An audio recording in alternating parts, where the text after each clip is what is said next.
जयपुर में रहा पर विधानसभा में कार्यवाही चल रही है, देखिए। आज निकालने पर पाबंदी नहीं है, परंतु मैं पूछना चाहता हूं कि 19 दिसंबर 2021 को बिजोलिया में पथ संचलन निकला था, उसको पुलिस ने रोका था।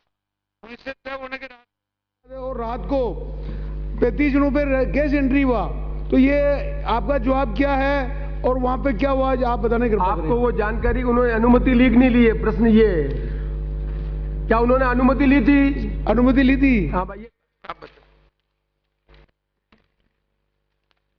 की बात कर रहे हैं आप। हाँ, बिजोलिया का मैं पूरा पढ़ देता हूं आपको।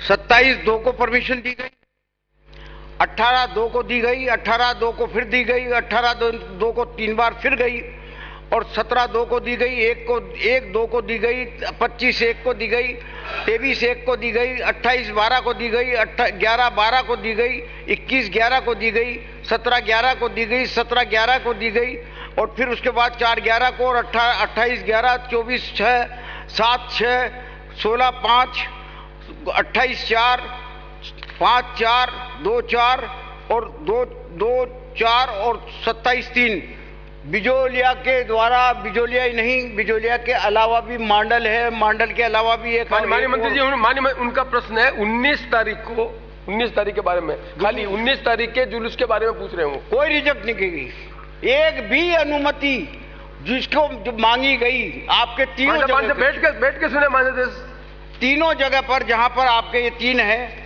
बिजोलिया है, कोटड़ी उपखंड है और मांडलगढ़ है, वहां पर बिजोलिया में 23 आवेदन प्राप्त हुए, एक सबको अनुमति दी गई। कोटड़ी उपखंड में 5 आवेदन प्राप्त हुए, सबको अनुमति दी गई। अब मांडलगढ़ उपखंड में 46 आवेदन प्राप्त हुए, सबको अनुमति दी गई। एक भी अनुमति आपने मांगी हुई हो, उसको रिजेक्ट कर दिया हो, वो बता दें आप। नहीं, मेरा क्वेश्चन ये है कि वो अनुमति ली और जुलूस निकला, पथ संचलन निकला और मैं था और नहीं है उस तारीख में मेंशन नहीं है। 19 तारीख नहीं है मेंशन, 19 तारीख को अनुमति नहीं है। अगला प्रश्न सुभाष पुनिया, प्रश्न संख्या 247। एक, विधानसभा क्षेत्र सूरजगढ़ में वर्ष 2018 के पश्चात तृतीय श्रेणी शिक्षकों के स्थानांतरण नहीं हुए हैं। 2, वर्तमान में प्रशासनिक सुधार एवं समन्वय विभाग राजस्थान सरकार द्वारा जारी आज्ञा क्रमांक 5 विदिन ब्रैकेट 1 /अनु-1/2018 जयपुर दिनांक 4/1/2023 के अनुसार राज्य सरकार के सभी अधिकारियों कर्मचारियों के स्थानांतरण पर दिनांक 15/1/2023 से पूर्ण प्रतिबंध लगा हुआ है। 3, जी हाँ, प्रारंभिक शिक्षा विभाग की सूचना दिनांक 14 अगस्त 2021 द्वारा इस विभाग के अधीन कार्यरत तृतीय श्रेणी अध्यापकों के ऑनलाइन स्थानांतरण आवेदन पत्र दिनांक 25/8/2021 तक लिए गए थे। परिशिष्ट का तत्समय नीतिगत निर्णय नहीं होने के कारण उन आवेदनों के आधार पर स्थानांतरण नहीं किए जा सके। अध्यक्ष जी, क्या ये सही है कि सरकार ने तृतीय श्रेणी शिक्षकों के स्थानांतरण करने का वादा किया था? यदि हाँ, तो वादा पूरा क्यों नहीं कर रहे? नंबर 2, झुंझुनू जिले में 735 पद खाली हैं और मेरी विधानसभा में 100 पद खाली हैं। क्या इनको कब तक भरने का विचार रखते हैं? यदि हाँ, तो कब तक? और तीसरा, मेरा ये नीतिगत निर्णय जो इन्होंने बताया है, ये तीनों जो लिखे हुए प्रश्न हटा दें बेटा। अध्यक्ष महोदय, 14/8/2021 को तत्कालीन डायरेक्टर निदेशक माध्यमिक शिक्षा द्वारा एक सूचना जारी की गई थी। उसमें लिखा था, यह आवेदन करने की प्रक्रिया मात्र है, स्थानांतरण का अधिकार नहीं है। दूसरी बात, इन्होंने जो रिक्त पदों की बात की है, मैंने कल ही विधानसभा में शिक्षा की मांग का प्रत्युत्तर देते हुए पूरे सदन को बताया कि 48,000 पदों की रीट लेवल 2 की परीक्षाएं हो चुकी है। जैसे ही इसका परिणाम आएगा, हम जल्दी से जल्दी उनकी काउंसलिंग करके जो भी रिक्त पद हैं L1 के 39,000, वो सारे के सारे पद भर दिए जाएंगे। अगला प्रश्न नरपत सिंह राजवी, 248। अध्यक्ष महोदय, प्रश्न का खंड 1, जी हाँ, विगत 4 वर्षों में द्रुवती नदी पर किए गए विकास कार्यों का विवरण परिशिष्ट ऐप पर संलग्न है। खंड 2, वर्ष 2015 में द्रुवती नदी के सौंदर्यीकरण के लिए जो प्रोजेक्ट बनाया गया था उसी के तहत कार्य किया जा रहा है। उक्त अवधि में द्रुवती परियोजना में के क्षेत्र में अतिक्रमणों को हटाने के लिए की गई कार्यवाही का विवरण ब पर संलग्न है, लेकिन जो मैंने परिशिष्ट ब आपको दिया है उसमें एक अतिक्रमण छूट गया था, जिसको मैं बताना चाहता हूं कि ये अतिक्रमण अयप्पा मंदिर के पास था, जिसको 2 साल पहले जेडीए के द्वारा नोटिस दिया गया था, लेकिन हटाया नहीं। जब आपका प्रश्न आया, प्रश्न आने के बाद में जब मैंने पूछा तो फिर जाकर के कल उसको हटाया है। एक बात खंड 3, क्या द्रुवती नदी के किनारे बसी कॉलोनियों में वर्षा का पानी भरने की उत्तर दें। खंड 3 का उत्तर दें। जी हाँ, द्रुवती नदी के किनारे लो लाइंग में बसी हुई कॉलोनियों राजीव नगर, महादेव नगर, सुंदर नगर, प्रताप नगर, जमुना नगर व सरस्वती नगर में वर्षा का पानी भरने की घटनाएं हुई हैं। वर्षा काल में उक्त कॉलोनियों में वर्षा का पानी भरने का पर ट्रैक्टर पंप के द्वारा पानी की निकासी की जाती है। अध्यक्ष महोदय, सरकार और टाटा एजेंसी के बीच में करार हुआ और उसमें बिट्स एंड पीसेस कंप्लीट करने का नहीं था, ये पूरा करना था। वो पूरा अभी तक नहीं हुआ। पानी पेच के पास में इतना बड़ा पैच है जहां पे पानी भरता है, गंदगी रहती है और बार बार लोग वहां पर परेशान भी हुए हैं, डूबे भी हैं। उस पर कार्रवाई शीघ्र होनी चाहिए। द्रुवती नदी पे कचरा डालने पर रोकथाम के क्या प्रयास किए और उसके सीमांकन परिसर में विगत 4 वर्षों में कुछ कच्ची बस्तियां तो हटाई, लेकिन और भी अतिक्रमण है। सीमांकन के हिसाब से अगर आप हटाएंगे तो वो ज्यादा साफ रहेगी। इसका मैं जेडीए वालों से कहता हूं कि इसका सर्वे करने में दोबारा अगर कोई ऐसी बस्ती उस क्षेत्र में आती है तो निश्चित तौर पर उसको हटाया जाएगा। कंक्रीटिंग तो कराएं, पानी पेज के पास का जो है कंक्रीटिंग का काम तो काफी करवाए गए हैं, वहीं पड़ा है 4 साल पहले। वो अलग बात है, वो रह गया होगा। बाकी जितने काम करवाए गए हैं उसकी भी लिस्ट मेरे पास मौजूद है। आप कहें तो पढ़ के बता दूं। देखा हुआ पढ़ने की जो। अगला प्रश्न सिद्धामनारायण जोशी। प्रश्न संख्या 249। खंड 1, उदयपुर में पुरोहिता का तालाब का प्रबंधन दिनांक 1/9/2017 व फूलों की घाटी चिरवा घाटा का प्रबंधन दिनांक 3/6/2018 को वन सुरक्षा समिति अम्बेरी को टिकटिंग एवं संधारण कार्य हेतु सौंपा गया, जिसका विगत 3 वर्ष का आय व्यय का विवरण संलग्न परिशिष्ट अनुसार है। खंड 2, समिति के पदाधिकारियों का निर्वाचन दिनांक 22/11/2003 को हुआ, जिसके बाद समिति निरंतर कार्य कर रही है। जी हाँ, उक्त समिति में वन विभाग के वनपाल नाका अम्बेरी सचिव है।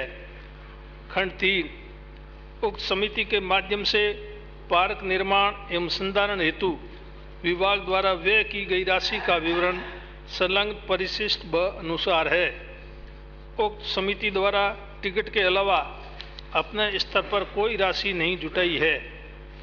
उक्त समिति में समाज सेवी अवेतनी कार्मिकों के मानदेय का विवरण संलग्न परिशिष्ट अनुसार है। माननीय अध्यक्ष महोदय, इस समिति के चुनाव 22/11/2003 को हुए, 20 वर्ष हो गए। क्या उसके बाद समिति के चुनाव नहीं हुए? ये सही है, उसके बाद समिति के चुनाव नहीं हुए और 2 साल के अंदर समिति के चुनाव हो जाने चाहिए, लेकिन ये चुनाव नहीं हुए। अब मैं निर्देश दूंगा कि वो जल्दी इसके चुनाव करवा दें। माननीय अध्यक्ष महोदय, मेरा दूसरा प्रश्न है, आय व्यय में वहां पर एमपी ने भी 10 लाख रुपए दिए और सारा डेवलपमेंट यूआईटी ने करवाया, उसका आय व्यय में कहीं लिखा हुआ नहीं है। और तो मेरा निवेदन है, क्या आप उनसे स्पष्टीकरण मांगेंगे जिन अधिकारियों ने आपको रिपोर्ट दी है? नहीं, आय व्यय में क्या, आय व्यय का ब्यौरा आपको दे दिया, उसमें आपके क्या कहना? उसमें आय में यूआईटी और एमपी कोटे से डेवलप हुआ है, उसका कहीं उल्लेख नहीं है। वो आय में नहीं आता है, वो तो उसके डेवलपमेंट के लिए खर्चा हुआ, उसके बारे में आपने नहीं पूछा। आपने तो जो ये इसमें आय होती है और इसमें जो व्यय हुआ है उसके बारे में पूछा, उसके बारे में आपको सूचना दे दी। अध्यक्ष महोदय, मेरा एक छोटा निवेदन आप सुन ले। वहां के अध्यक्ष जिसको बना रखा है वो वहां का कर्मचारी, इसको 8,000, मेरे पास वीडियो वहां का, वो कर्मचारी है और सारी मिली भगत वन विभाग के अधिकारियों है। जब कलेक्टर को मैंने कहा जांच के लिए तो कलेक्टर ने एक रेंजर को, कोटा के रेंजर को जांच अधिकारी बना दिया और वो क्या रिपोर्ट देगा। मेरा आपसे निवेदन है इस पूरे प्रकरण की आप जांच करवा रहे अधिकारी जो उसमें मिली भगत है और उनका दूसरी एजेंसी से आपके स्तर पर आप जांच कराए, निवेदन है। अध्यक्ष महोदय, माननीय सदस्य को इसके बारे में शिकायत है तो आप जिस अधिकारी से, मुख्यालय से जिस अधिकारी से आप चाहें उस अधिकारी से जांच करवा दूंगा। आप उसका नाम दे दें। मुझे आप पर पूरा भरोसा, आप जिसको नियुक्त करें जांच करवा। मंत्री खड़े हो रहे, आप खड़े, आप स्वयं नियुक्त करें, उस पर भरोसा मुझे। सुन, मंत्री जवाब दे रहे हैं, आप खड़े हो रहे हैं, गलत परंपरा है। अगला प्रश्न श्री पुखराज 250। माननीय अध्यक्ष महोदय, खंड 1, रामगढ़ बांध के बहाव क्षेत्र में वर्तमान में कोई अतिक्रमण के पक्के निर्माण कार्य चिन्हित नहीं होने से बांध का अस्तित्व संकट में नहीं है। विगत वर्षों में बांध के संरक्षण के लिए हटाए गए अतिक्रमण पक्के निर्माण का विवरण परिशिष्ट अ पर है। खंड 2, जी हाँ, रामगढ़ बांध के संरक्षण से संबंधित याचिका संख्या 11,153/2011 में माननीय न्यायालय द्वारा आदेश जारी किए गए। माननीय न्यायालय के आदेश के निर्णय की पालना में की गई कार्रवाई का विवरण परिशिष्ट ब पर है। माननीय अध्यक्ष महोदय, रामगढ़ बांध का अस्तित्व बचाना बहुत बड़ी चुनौती है। मैं आपके माध्यम से मंत्री महोदय से पूछना चाहता हूं कि रामगढ़ बांध के कैचमेंट क्षेत्र में होटल, व्यापारियों, भूमाफिया ने सरकारी जिम्मेदारों से मिलीभगत से जो आवंटन करवा लिए हैं उनको निरस्त करवाने के लिए राजस्व मंडल में 300 प्रकरण लंबित हैं। उनके जल्द और समय में निस्तारण करवाने के लिए आपके विभाग के पास में क्या कार्य योजना है? माननीय अध्यक्ष महोदय, माननीय सदस्य महोदय का कहना यह है कि 300 प्रकरण राजस्व विभाग में लंबित हैं। मैं इनको ये जानकारी देना चाहूँगा कि 338 में से 336 प्रकरण का निस्तारण हो चुका है। 2 प्रकरण वो रह गए हैं जो कुछ कोर्ट में विचाराधीन हैं। इसके अलावा मैं अध्यक्ष महोदय माननीय सदस्य को ये बताना चाहूँगा कि शाहपुरा में 47.54 अतिक्रमण हमने पकड़ा और 216 आदमी को बेदखल किया। विराटनगर में 90.78। मान सदस्य जी तो उत्तर में है। अगला प्रश्न पूछना मान सदस्य पूछ रहा है, प्रश्न पूछना है आपको। अगला यह है सर, बांध के कैचमेंट एरिया के अंदर जो अतिक्रमण चिन्हित हुए हैं उसमें कितने कच्चे और कितने पक्के हैं और उनको कब तक बता दिया। 2 बचे हैं कोर्ट के अलावा, बाकी सब तो डिस्पोज हो चुके हैं। मंत्री जी कुछ कहना चाहते हैं? अगला प्रश्न श्री समाराम गरासिया, सॉरी, अगला प्रश्न श्री जगसी राम। प्रश्न संख्या 251। माननीय अध्यक्ष महोदय, खंड 1, विगत 4 वर्षों में विधानसभा क्षेत्र रेवदर में रबी व खरीफ की फसलों की पैदावार का विवरण परिशिष्ट कृषि विभाग के अनुसार परिशिष्ट 1 पर संलग्न है। विगत 4 वर्षों में रेवदर विधानसभा क्षेत्र के क्रय केंद्र रेवदर पर भारत सरकार द्वारा निर्धारित अवधि के अनुसार समर्थन मूल्य पर खरीद की गई है। खरीद अवधि का वर्षवार जिन्सवार विवरण परिशिष्ट 2 पर संलग्न है। उक्त वर्षों में इस संबंध में कोई शिकायत प्राप्त नहीं हुई है। खंड 2, विगत 4 वर्षों में रेवदर विधानसभा क्षेत्र में भारत सरकार द्वारा निर्धारित अवधि में क्रय कर जिन्स विक्रय हेतु उपस्थित होने वाले सभी पंजीकृत किसानों की जिन्सों का समर्थन मूल्य पर खरीद की गई है। विस्तृत विवरण परिशिष्ट 3 पर संलग्न है, अतः कोई भी अधिकारी या कर्मचारी दोषी नहीं है। वर्ष 2023-24 में भी न्यूनतम समर्थन मूल्य योजना के अंतर्गत खरीफ और रबी सीजन में भारत सरकार की गाइडलाइन के अनुसार खरीद की जाएगी। अध्यक्ष महोदय, मैं आपके माध्यम से मंत्री जी से जानना चाहूँगा कि 2019, 20, 21 और 22 में क्या मंत्री महोदय ये बताने की आप कृपा करेंगे कि भारत सरकार की गाइडलाइंस के अनुसार समर्थन मूल्य पर बाजरा खरीद के लिए और उत्पादन आपने बताया है 19 में टनों में 1562, 20 के अंदर 2447, 21 में 3116 और 22 में 1919। क्या मंत्री महोदय ये बताने की कृपा करेंगे कि इन 4 वर्षों के अंदर रेवदर विधानसभा क्षेत्र का समर्थन मूल्य पर बाजरा खरीद कितना हुआ है, ये आप बताएं। समर्थन मूल्य पर बाजरा खरीदने का कोई प्रावधान भारत सरकार की तरफ से हमें नहीं मिला हुआ है। बाजरा राजस्थान सरकार आदेश देती तो करते, बाकी भारत सरकार तो बाजरा खरीद दिलवाती है। यही मुद्दा बनता है बार बार उसमें। बाजरा खरीद समर्थन मूल्य पे भारत सरकार नहीं खरीद दिलवाती, इसलिए कोई आंकड़े आपको नहीं दिए गए। पैदावार तो कृषि विभाग द्वारा दिया गया आंकड़ा है। इसमें अध्यक्ष महोदय ऑलरेडी बताया हुआ है, और उसमें आप लोगों ने क्या भारत सरकार को पत्र द्वारा आपने चिट्ठी लिखी क्या, वो भी आप बताएं।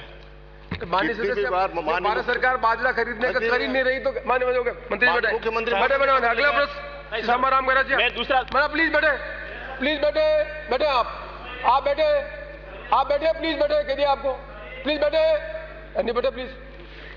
प्रश्न संख्या 252, प्लीज बैठे, कह दिया आप। मैंने दूसरा प्रश्न बुला लिया, बैठे आप माननीय मंत्री जी। अध्यक्ष महोदय, आकस्मिक आगजनी से क्षति पर भारत सरकार द्वारा निर्धारित SDRF नॉर्म्स के अनुसार सहायता दिए जाने का प्रावधान है।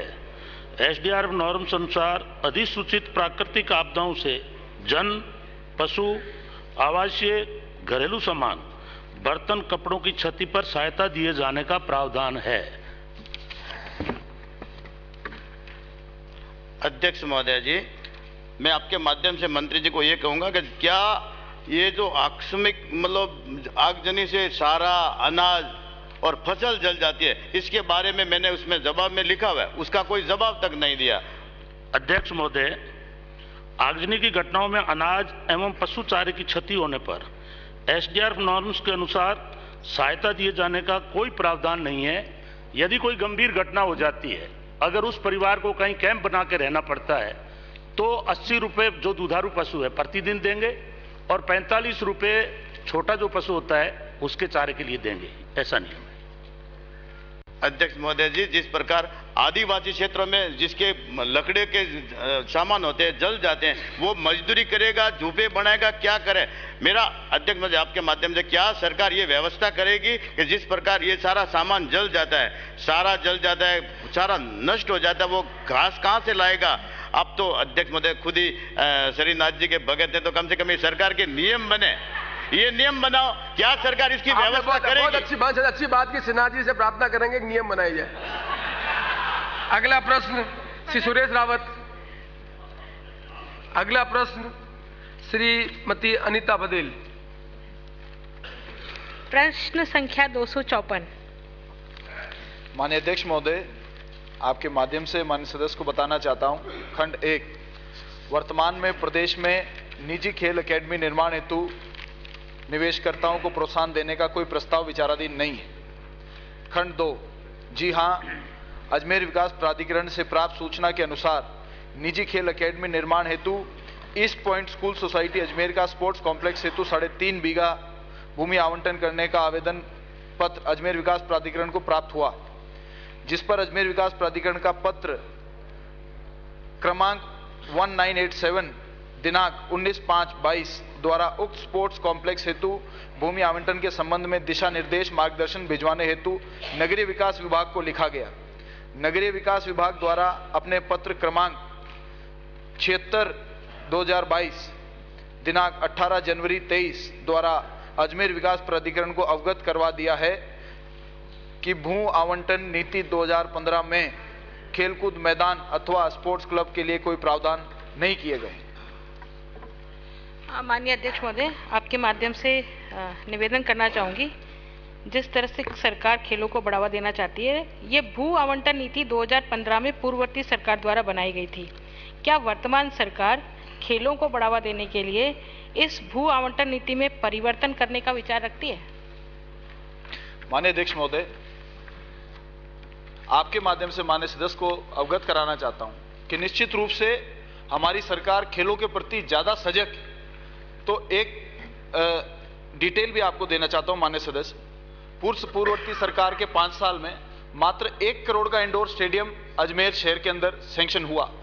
वहीं अभी सरकार ने 4 साल में 7.5 करोड़ का इंडोर स्टेडियम अजमेर शहर के लिए उसका काम चालू हो गया। RSRDC द्वारा काम चालू है। नीति के ऊपर अभी कोई चर्चा नहीं है, जब होगी तो मैं आपको बताऊं। अगला प्रश्न कालीचंद सराफ, प्रश्न संख्या 255। माननीय अध्यक्ष महोदय, खंड 1, राजस्थान विद्युत विनियामक आयोग द्वारा जारी टैरिफ रेगुलेशन की अनुपालना में विद्युत खरीद की निर्धारित दर एवं वास्तविक खरीद मूल्य में अंतर की राशि को फ्यूल सरचार्ज के रूप में वसूल किए जाने का प्रावधान है। फ्यूल सरचार्ज का निर्धारण त्रैमासिक आधार पर किया जाता है।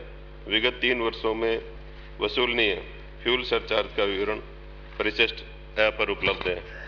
खंड 2, प्रदेश की तीनों विद्युत वितरण निगमों के कृषि उपभोक्ताओं के अतिरिक्त अन्य उपभोक्ताओं पर लगाए गए फ्यूल सरचार्ज राशि का वर्षवार एवं निगमवार विवरण परिशिष्ट ऐप पर उपलब्ध है।